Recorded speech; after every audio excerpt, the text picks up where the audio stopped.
What's up, Taiwan? I'm Ethan Liu with 10 minutes of news from here in Taiwan and around the world. Almost 90% of Taiwan's retired officers have provided intelligence to China. That's according to a report in Japanese media. While the officials in Taiwan were quick to denounce the claims, the staggering number has inevitably reignited debate over the threat posed by espionage. Jaime Okan reports. This report from Japan's Nikkei newspaper says that up to 90% of retired Taiwanese officers have provided intelligence to China in exchange for money. It cites unnamed military sources for its claim. The lurid accusation prompted Taiwan's Minister of Veteran Affairs to issue a heated response. 怎么会连日本人都来侮辱我们呢？所以我回了一句很不好听的话，我说放他妈屁！有违反了国安的法令，我们会退出他的退出，就是停止他的退出。太好了。 It's far from the first time Taiwan's military has faced accusation of spies in its ranks. Numerous cases have come to light of China bribing both active and retired military officials in Taiwan. They are usually lured with things like expensive trips and money. China claims Taiwan as part of its territory, and in recent years, Beijing has stepped up its military aggression with threats of invasion. And that means both sides are desperate to know what the other is planning. The intelligence agencies on both sides made many attempts and efforts to recruit sources from the other side. I mean, Taiwan does it, China does it. It's just part of what countries do in peacetime to adversarial forces. Taiwan's military has cracked down on suspected espionage cases in recent years. That includes increasing fines and jail time for those caught providing information to China. But the country's defense ministry dismissed Nikkei's claims that 90% of retired officers are providing intel. 以不明的消息来源质疑国军为国忠诚度，相关的报道凭空杜撰，没有经过查证，就以耸动标题污蔑国军官兵气节，分化部队团结。 While Taiwan's authorities have firmly rebutted the numbers in this report, the problem of Chinese spies in Taiwan is something the country's military says is a serious threat. And analysts say that Taiwan should reinforce security within its ranks. It's very likely that they still have some sources, some spies within right now that we're not aware of. And generally, I think the focus should be on the information security practices within the military. While Taiwan bolsters its defenses against external threats with things like fighter jets, tanks, and weapons, the military will also have to be on the lookout for threats within the country's own borders. Damon Lin and Jaime Okan for TaiwanPlus. A top U.S. security official says a war between Taiwan and China is avoidable. Eli Ratner says war between the two countries is unlikely in the next decade. That's if the U.S. continues to strengthen its ability to deter China from invading Taiwan. The Assistant Secretary of Defense for Indo-Pacific Security Affairs made the comments at an event for the Hudson Institute think tank.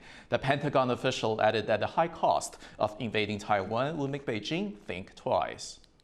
Do you think there's any chance that we can make it to the end of the decade without essentially a PRC invasion of Taiwan, without a breakdown in the kind of deterrence that you're talking about? And my answer was yes, I think we do. It's not going to be easy.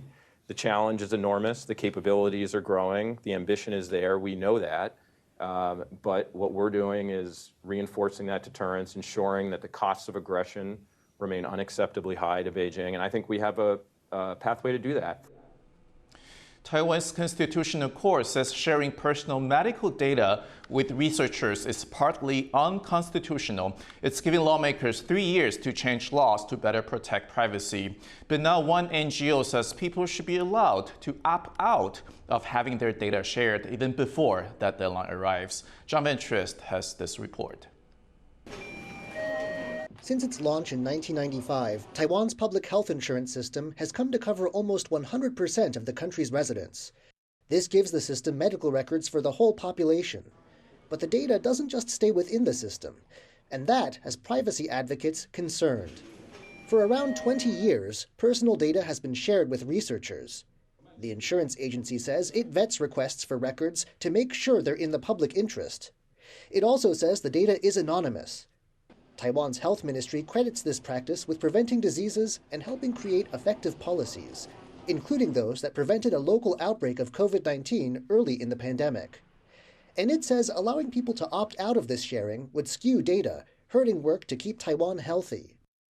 那截至去年的年底，也就是111年的12月底为止，已经超过有8500篇以上的论文发表。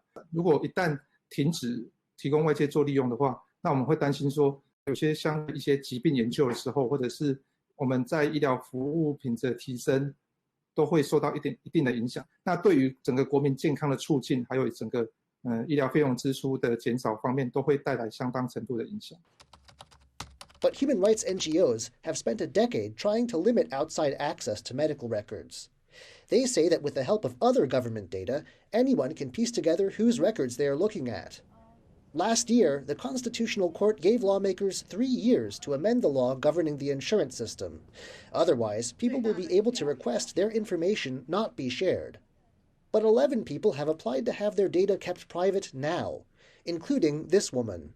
我们担心的是说3年之后如果都没有任何动静的话，其实这件事情有可能会被忽视。The Taiwan Association for Human Rights is one group backing the applicants. They say that consent is key, especially when it comes to medical records.